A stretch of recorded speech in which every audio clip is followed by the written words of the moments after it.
นอ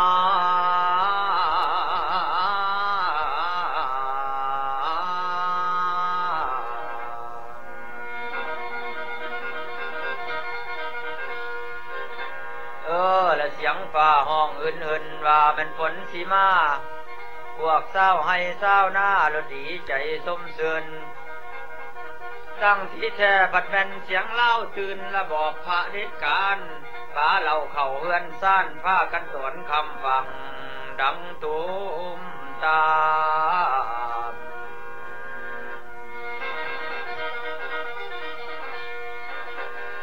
โอ้ยละน้อ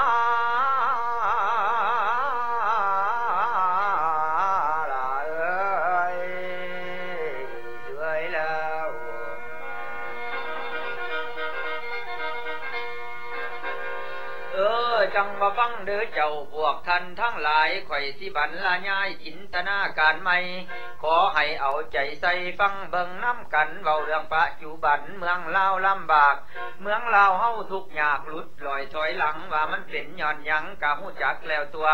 มันเป็นย้อนพวกข้าแก้วเวียดนามเหนือมาสะสนปนเปื้อแทรกแซงอำนาจมาทำลายผูกขาดกดขี่ข่มเหงผลกำลังมาเต็งกุกขวนแบ่งแย่เฮ็ดให้เล่าเฮาแตกความสามัคคีให้คนเล่าเฮาตีกันเองเป็นวนเฮ็ดให้บ้านเมืองคุณแตกศึกสงครามเรื่องนี้บ่ต้องถามไผ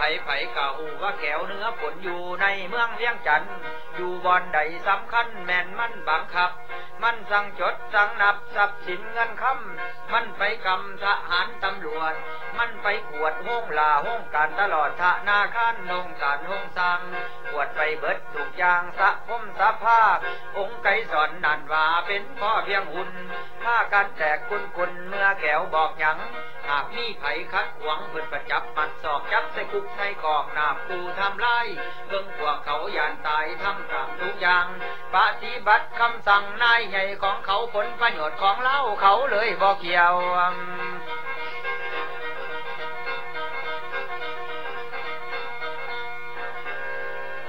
จังว่าเขาออกเที่ยวหาโฆษณาตัวแม่ป่าหนาอาตั้งแต่เหนือหอดไตว่าพวกเจ้าต้องได้ซอยแบ่งแก้วเหนือย้อนว่าเขาสวยเหลือข่อยจริงมีตังข่อยจริงได้มานั่งคุมบ้านของเมืองประเทศเล่าหุ่งเฮืองจนเท่าเดียวนี้นอนว่ามีพักสี่บอกทองทางไปประชาชนนักใหญ่เหลือทนจนเบื่อของตนหาด้วยเหือไว้กินทุกวันก็ยังให้แบ่งปันแก้วเหนือหัวขอดเขานั่นลักเอาหอดทรัพย์สินมูลมั่งบ่จักหยังต่อหยังทั้งใหม่ทั้งแห่ถ้ากันไปเบิ่งแน่ทั้งเขตชายแดนย่านตั้งแต่มันแปดเบิดแล้วเติดเป็นจังสีความเครียดแค้นจริงเกิดในหัวใจเล่าจึงขอสักส่วนเอาเพื่อนฝูงพี่น้องจงมาต่อยปกป้องบาปพระญามันปากเจ้าเนื้อโตกาดไกสอนทั้งคู่เพราะเขาเป็นพวกหมู่ของคนทหารมาจูดเหล่าเผาผลาญแจกแจ้งอำนาจจับสูญพวกผู้ศาสตร์เจ้าของแผ่นดินด้วยการใส่เหือบินหลายลำน้อยใหญ่ทิ่มระเบิดลงใส่บุ้งหมู่คนเล่าทั้งฝุ่นเหลืองฝุ่นขาวห้อยลงเนืองเน็ต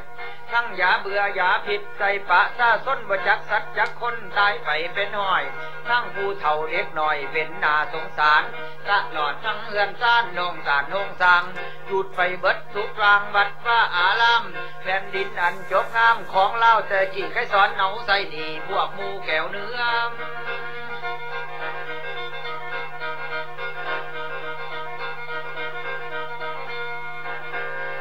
ละนายเอ้ยส่วนยังเหลือใต้แดนเล่าเรียกอึดหอดกบหอดเขียดหอดปูหอดปลา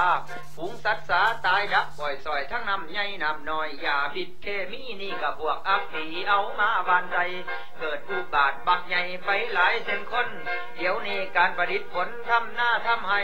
ใครเสียหายอย่างใหญ่ต่างแต่ข้าวหลังนี่แหละว่าเป็นยังคนเฮาบ่คิดว่าแม่นไผเป็นมิตรว่าแม่นไผเป็นมารไผเป็นคนต้องการเป็นคอมมิวนิสต์ไผเอาเจ้าชีวิตไปใส่คุกใส่ฆ่าขาพวกสัมมาหน้าตายไปหลายร้อยเอาเหล้าไผเป็นข่อยรับใส่แก้วแดงหาเจียวต้มเจียวแกงคนเล่าทุกแห่ง แม่นไผแบ่งความสามัคคีแม่นไผสั่งให้มีหลายก่อหลายกลุ่มยั่วให้พวกเล่าลุมผิดกับเล่าเทิงตัวเรื่องเล่าสูงเล่าต่ำตัวทุกต่ำน้ำโขดน้ำเครื่อยั่วให้เจ้าทางเหนือผิดเจ้าทางใต้ว่าแม่นพวกมีใบพวกนั้นตำนานยั่วให้ทหารผิดกับตำรวจยั่วให้สารวัตรผิดกับราษฎรยั่วให้กรรมกรผิดกับหัวหน้ายั่วให้พวกพ่อข้าผิดกับพ่อหน้ายั่วให้คู่บา Because the war was here in this countryside, Jeff would have looked at all these people I see now with distrust, and they would have seen him with the same suspicion. เฮ็ดให้พวกซุ่มเฮาพกพ่วงดุนยากเฮ็ดให้เฮาลำบากนำเผานำพันบ่ให้เฮาโหมกันเป็นก้อนเป็นไว้มันสิไว้เข้ากันยามใดหากมีพวกจังไรสร้างความแบ่งแยกเฮ็ดให้เล่าเฮาแตกความสามัคคีเฮ็ดบ่ให้เฮามียามคิดนำศาสตร์เป็นจังซี่พวกแก้วเหนือก็ยังมีอำนาจไปสัวดินลาวถ้าพวกเฮามีใจเด็ดขาดมีน้ำใจรักษาเฮ็ดแท้ทำจริงมีสายตาเหลียวหลิงเบิ่งไกลไปหน้ามีจิตใจเก่งกล้าเด็ดเดียวเลยบ่ควรอยู่เฉยๆคนเดียวหดหูควรไปหาพบหมู่สร้างความกลมเกี่ยวตีศัตรูโตเดียวบ่แก้วเหนือพุ่นละเฮ็ดจังสี่เฮาจึงสิชนะภูมิพระญามันเพื่อลูกหลานเกิดมาไผซอยบ้านเมืองเฮาก็สิคอยสิ้นไผลาวีเงินเฮามีน้ำใจฮักฮอก้มแห้งก่อสร้างชาตินำกันสามัคคีผูกพันเป็นสายขันต่อ